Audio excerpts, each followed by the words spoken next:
Hello friends, welcome back to my channel top study classes. दोस्तों, आज इस video में देखने वाले हैं इलेक्ट्रीशियन ट्रेड का BSHCPL का जो एग्जाम होने वाला है उसके दृष्टि से अति महत्वपूर्ण होगा। दोस्तों, यह BSHPCL का जो प्रीवियस ईयर क्वेश्चन है जो कि 27 नवंबर 2018 को पूछा गया था, उसके जितने भी इलेक्ट्रीशियन के क्वेश्चन होंगे 50 क्वेश्चन पूछे जाते हैं, ये सभी को कवर करेंगे जो आगामी आने वाली परीक्षा की दृष्टि से अति महत्वपूर्ण होगा। तो दोस्तों, वीडियो को लास्ट तक बने रहिएगा और वीडियो अच्छा लगे तो अपने दोस्तों के साथ जरूर शेयर कीजिएगा। तो चलिए दोस्तों, बिना देरी के क्वेश्चन स्टार्ट करते हैं। आज का पहला क्वेश्चन हो जाएगा दोस्तों, सामान्य वोल्टेज पर short circuit current full load current का 4 गुना है और फुल लोड स्लिप 3% है, तो फुल लोड टॉर्क के 1/4 पर स्क्विरल केज मोटर स्टार्ट करने के लिए अपेक्षित एक ऑटो ट्रांसफार्मर में आवश्यक प्रतिशत टेपिंग कितनी होती है? तो इसका जो हो जाएगा वो हो जाएगा 72%। 72% इसका राइट आंसर हो जाएगा। चलते हैं अगला क्वेश्चन देखते हैं। नेक्स्ट क्वेश्चन है, टू वैल्यू कैपेसिटर मोटर की परिचालन के उद्देश्य से निम्न में से कौन से प्रकार का कैपेसिटर प्रयुक्त किया जाता है? तो ये जो प्रयुक्त किया जाता है वो paper splashed oil field, paper splashed oil field इसका राइट आंसर हो जाएगा। चलते हैं अगला क्वेश्चन। नेक्स्ट है, प्राथमिक संचरण में विद्युत आपूर्ति लोड सेंटर तक किसके द्वारा ट्रांसमिट की जाती है? प्राथमिक संचरण में विद्युत आपूर्ति लोड सेंटर तक किसके द्वारा ट्रांसमिट की जाती है? तो यह जो ट्रांसमिट की जाती है यह किसके द्वारा की जाती है? तो यह 3 फेज 3 वायर इसका राइट आंसर हो जाएगा। चलते हैं अगला क्वेश्चन। नेक्स्ट क्वेश्चन है, IEEE के अनुसार कंट्रोल पैनल के लिए इस्तेमाल होने वाले मेन अर्थिंग लीड का न्यूनतम आकार दिए गए विकल्पों में से किसमें कम नहीं होना चाहिए? तो कम नहीं होना चाहिए, तो किसमें कम नहीं होना चाहिए? तो इसका जो राइट आंसर हो जाएगा वो हो जाएगा 08 SWG कॉपर या GI वायर। तो ऑप्शन नंबर बी जो है इसका राइट आंसर हो जाएगा। चलते हैं अगला क्वेश्चन। नेक्स्ट है, विखंडन द्वारा पैदा की गई ऊष्मा जैसे ही मुक्त होता है उसे जितना हो सके उतना तेजी से निकालने के लिए प्रयुक्त वस्तु को क्या कहा जाता है? तो उस वस्तु को प्रयुक्त वस्तु को क्या कहा जाता है? इसका जो राइट आंसर हो जाएगा वो क्या हो जाएगा? तो वो हो जाएगा रिएक्टर कूलेंट। रिएक्टर कूलेंट इसका राइट आंसर हो जाएगा, रिएक्टर कूलेंट। चलते हैं अगला क्वेश्चन देखते हैं। नेक्स्ट है, किसी बैटरी की क्षमता किसमें व्यक्त की जाती है? किसी बैटरी की क्षमता किसमें व्यक्त की जाती है? तो किसी बैटरी की क्षमता किसमें व्यक्त की जाती है? तो वह एम्पियर घंटा, एम्पियर घंटा इसका राइट आंसर हो जाएगा। चलते हैं अगला क्वेश्चन देखते हैं। नेक्स्ट क्वेश्चन है, किसी जनरेशन स्टेशन की अधिकतम मांग 50 MW है, मेगावाट है। किसी इस जनरेशन स्टेशन का अधिकतम मांग 50 मेगावाट है, तो दिया गया पूंजी लागत इतना है 150 इंटू 10⁻6 है और ईंधन की सालाना लागत है 10 to the power 10 to into 10 9 into 10⁻6 है और कर मजदूरी का वेतन 6 इंटू 10⁻6 है। तो ब्याज और मूल्यह्रास 10% है। प्रति वर्ष उत्पादित यूनिट की संख्या 300 इंटू 10⁻6 है। प्रति किलोवाट लागत कितना होगा? तो प्रति लागत किलोवाट घंटा कितना होगा? तो इसका जो राइट आंसर हो जाएगा वो हो जाएगा 10 पैसे। 10 पैसे इसका राइट आंसर हो जाएगा। चलते हैं अगला क्वेश्चन। नेक्स्ट क्वेश्चन है, नीचे दिए कथन को निम्नलिखित कथन कौन सा विकल्प सही है? तो कौन सा विकल्प सही दिया गया है? 3 phase induction motor self starting नहीं होते हैं और इसे सेल्फ स्टार्टिंग मोटर बनाने के लिए कुछ तरीकों की आवश्यकता होती है, जबकि single phase induction motor self starting होती है। ये तो गलत है, ये सही नहीं है। Next, single phase induction motor का electrical power factor 3 phase induction motor की तुलना में अधिक होता है। ये भी गलत है, कथन 2 भी गलत है।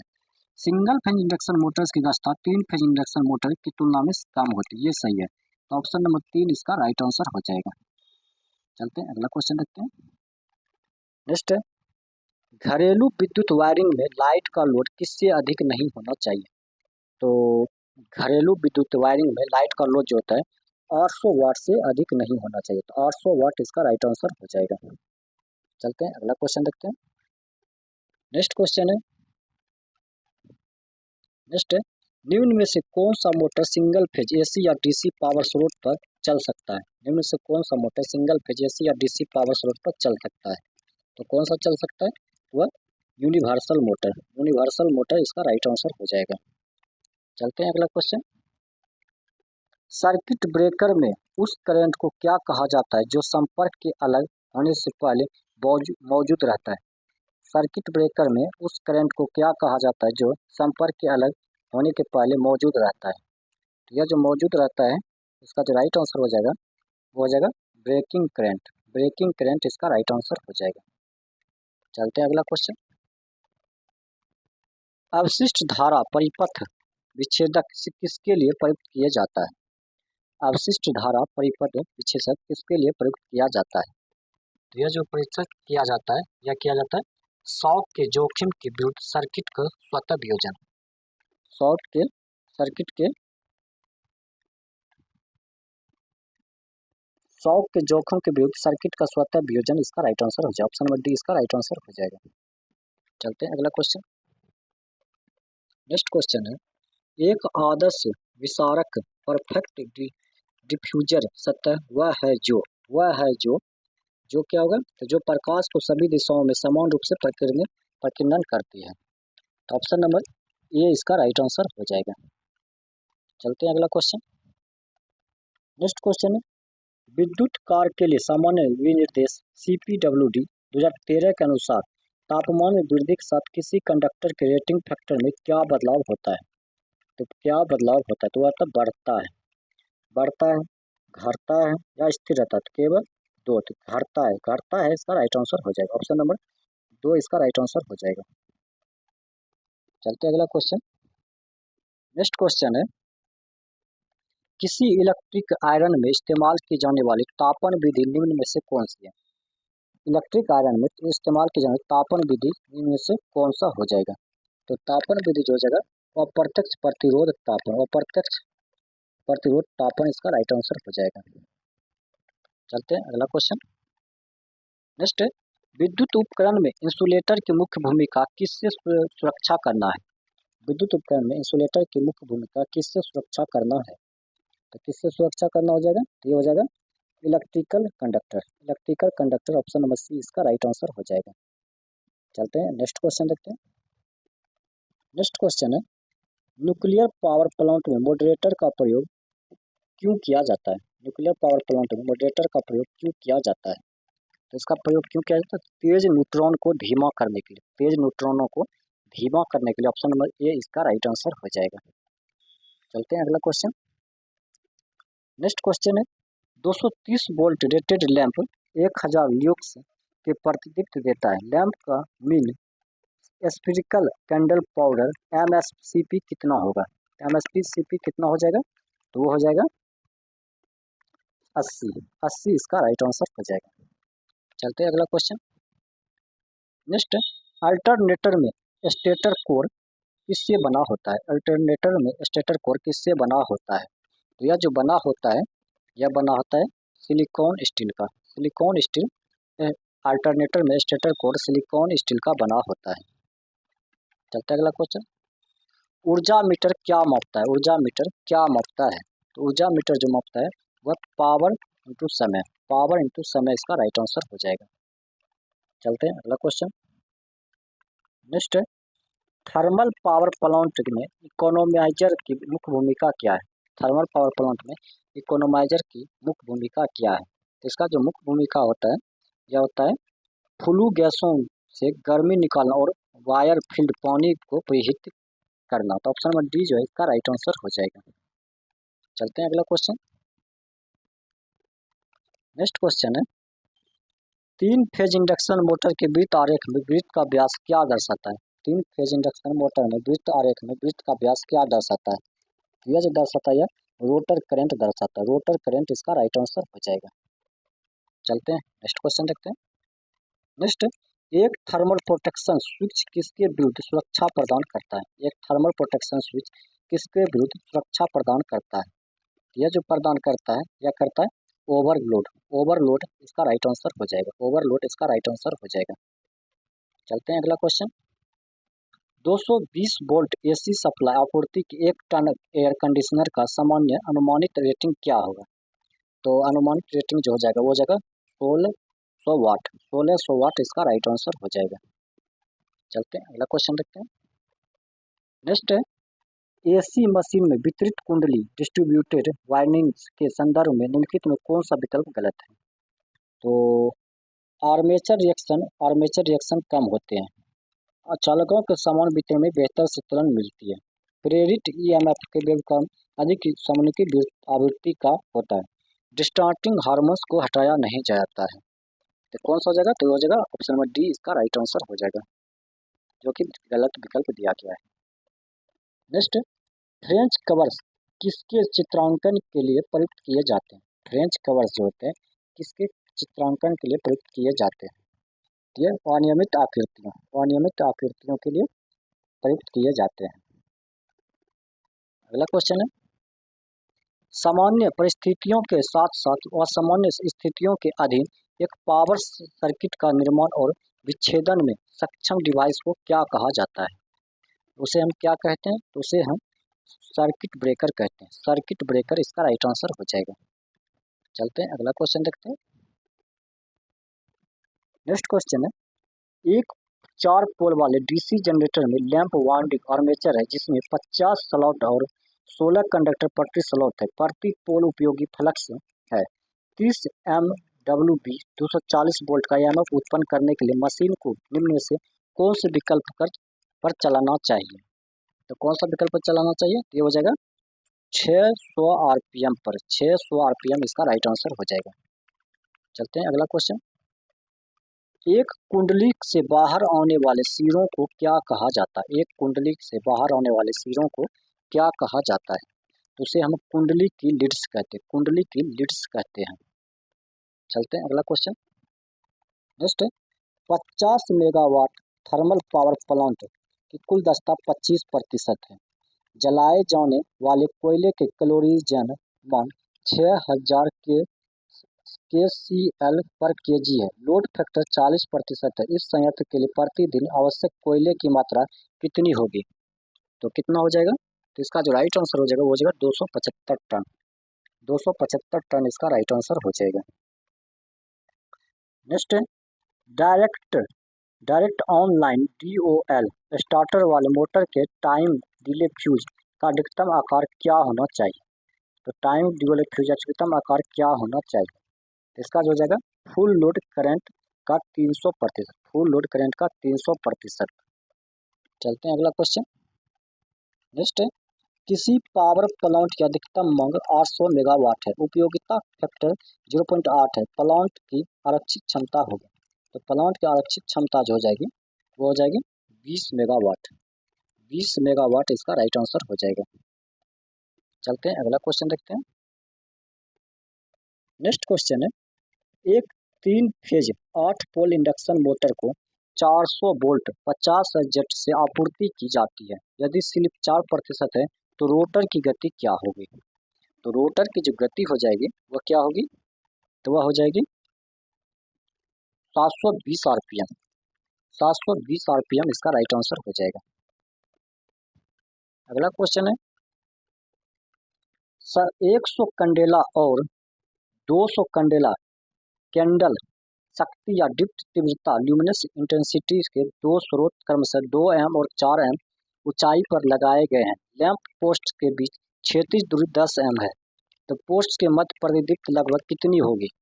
तो पोस्ट के बीच लगभग कितनी हो जाएगी? तो इसका जो मान हो जाएगा वो हो जाएगा 4.31 लक्स।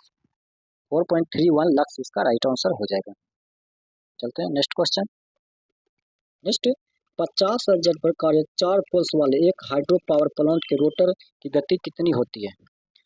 50 हर्ट्ज पर कार्यरत 4 पोल्स वाले एक हाइड्रो पावर प्लांट के रोटर की गति कितनी होती है? तो इसका जो रोटर का गति का मान हो जाएगा वो हो जाएगा 1500 आरपीएम। 1500 आरपीएम इसका राइट आंसर हो जाएगा। चलते हैं अगला क्वेश्चन। नेक्स्ट, ट्रांसफार्मर में उस वाइंडिंग को क्या कहते हैं जो आपूर्ति से जुड़ी होती है? ट्रांसफार्मर से उस वाइंडिंग को क्या कहते हैं जो आपूर्ति से जुड़ी होती है? तो इसका जो राइट आंसर हो जाएगा वो हो जाएगा प्राइमरी वाइंडिंग। प्राइमरी वाइंडिंग इसका राइट आंसर हो जाएगा। चलते हैं अगला क्वेश्चन। स्थिर वोल्टेज और सप्लाई फ्रीक्वेंसी पर किसी ट्रांसफार्मर में निम्नलिखित में से कौन सी क्षति एक समान बनी रहती है? स्थिर वोल्टेज और सप्लाई फ्रीक्वेंसी पर किसी ट्रांसफार्मर में निम्नलिखित में कौन सी क्षति एक समान बनी रहती है? यह जो बनी रहती है कोर क्षति, कोर क्षति इसका राइट आंसर हो जाएगा। चलते हैं अगला क्वेश्चन। नेक्स्ट, विद्युत चित्रांकन में एक ट्रांसफार्मर को किस प्रकार दर्शाया जाता है? विद्युत चित्रांकन में एक ट्रांसफार्मर को किस प्रकार दर्शाया जाता है? यह जो दर्शाया जाता है वह दो प्रतिच्छेदन वृत्त इसका राइट आंसर हो जाएगा। चलते हैं अगला क्वेश्चन। सिंक्रोनस मोटर में हीटिंग का क्या कारण है? सिंक्रोनस मोटर में हीटिंग का क्या कारण है? तो हीटिंग का जो कारण है लोड में अचानक परिवर्तन इसका राइट आंसर हो जाएगा। चलते हैं अगला क्वेश्चन देखते हैं। नेक्स्ट है इंडक्शन मोटर की परिचालन गति। इंडक्शन मोटर की परिचालन गति क्या होती है? तो होती है लोड की वृद्धि के साथ थोड़ी कम हो जाती है। लोड की वृद्धि के साथ थोड़ी कम हो जाती है। ऑप्शन में सी इसका राइट आंसर हो जाएगा। चलते हैं अगला क्वेश्चन। नेक्स्ट क्वेश्चन है किसके मदद के साथ एक एसी जनरेटर बिजली की ऊर्जा को बाहरी भार के लिए संचारित करता है? बाहरी बिजली की ऊर्जा को बाहरी भार के लिए संचारित करता है। तो कौन सा हो जाएगा? तो हो जाएगा स्लिप रिंग। स्लिप रिंग इसका राइट आंसर हो जाएगा। चलते हैं अगला question. Next variable frequency drive एक 3 फेज इंडक्शन मोटर से जुड़ा हुआ है क्योंकि क्यों जुड़ा हुआ है? तो क्योंकि जो है क्यों यह सस्ता है, ये तो गलत है। यह उच्च पावर फैक्टर प्राप्त करती है, ये सही है। स्टार्टिंग करंट को कम करती है, ये भी सही है। स्टार्टिंग करंट को अधिक करती है, ये गलत है। इसका स्थापन सरल, ये सही है। तो ऑप्शन नंबर 3 इसका राइट आंसर हो जाएगा। 1, 2, 3 और 5। चलते हैं अगला क्वेश्चन। नेक्स्ट एक 3 फेज इंडक्शन मोटर में 3 फेज वाइंडिंग स्लॉट्स के इस प्रकार व्यवस्थित की जाती है कि 3 फेज एसी आपूर्ति दिए जाने के बाद यह क्या होगा? यह चुंबकीय क्षेत्र के घूर्णन कर सके, चुंबकीय क्षेत्र का घूर्णन कर सके। तो ऑप्शन नंबर डी इसका राइट आंसर हो जाएगा। चलते हैं नेक्स्ट क्वेश्चन देखते हैं। नेक्स्ट क्वेश्चन है 0.75 मीटर लंबा एक मोटर आर्मेचर कंडक्टर 4 मेगावाट पर मीटर स्क्वायर वाले एक फ्लक्स डेंसिटी के संपर्क में आता है। कंडक्टर पर लगने वाले बल्ब की गणना करें जब आर्मेचर इलेक्ट्रिक करंट 5A होता है। तो इसका राइट आंसर क्या हो जाएगा? तो हो जाएगा 15 न्यूटन। 15 न्यूटन इसका राइट आंसर हो जाएगा। चलते हैं अगला क्वेश्चन देखते हैं।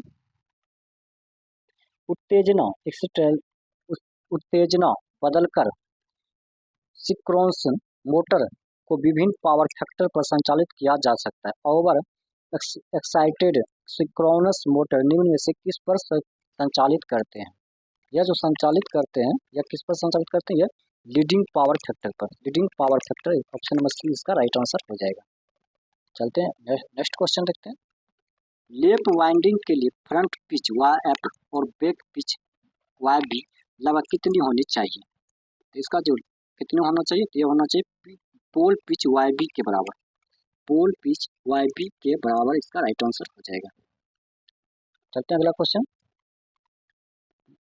VVVF स्पीड कंट्रोल विधि इंडक्शन मोटर के लिए व्यापक रूप से प्रयुक्त की जाने वाली विधि है। VVVF कंट्रोल का पूरा रूप है तो reactive power volt ampere reactive इकाई में मापा जाता है जिसे VAR लिखा जाता है। तो इसका जो राइट आंसर हो जाएगा वो हो जाएगा variable voltage variable frequency. Variable voltage variable frequency इसका राइट आंसर हो जाएगा। चलते हैं अगला क्वेश्चन। ट्रांसफार्मर रेटेड वोल्टेज से जुड़ा हुआ है, भिनभिनाहट हीमिंग की आवाज करता है, तो इसका क्या कारण है? तो इसका जो कारण हो जाएगा वो हो जाएगा कोर का कंपन। कोर का कंपन जो कारण जो है ट्रांसफार्मर रेटेड वोल्टेज से जुड़ा हुआ होता है। भिनभिनाहट का कारण कोर का कंपन होता है। चलते हैं अगला क्वेश्चन। यदि ट्रांसमिशन लाइन में 6 कंडक्टर प्रयुक्त किए जाते हैं तो इसे क्या कहा जाता है? यदि ट्रांसमिशन लाइन में 6 कंडक्टर प्रयुक्त किए जाते हैं तो इसे क्या कहा जाता है? तो इसे जो कहा जाता है इसे डबल सर्किट लाइन कहते हैं। डबल सर्किट लाइन इसका राइट आंसर हो जाएगा। चलते हैं अगला क्वेश्चन देखते हैं।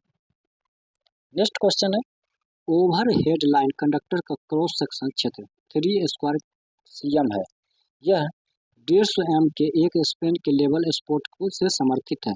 यदि कंडक्टर का विशिष्ट भार 7800 kg मीटर है तो कार्यरत प्रतिबल 1000 kg स्क्वायर मीटर है तो कार्यरत तनाव कितना होगा?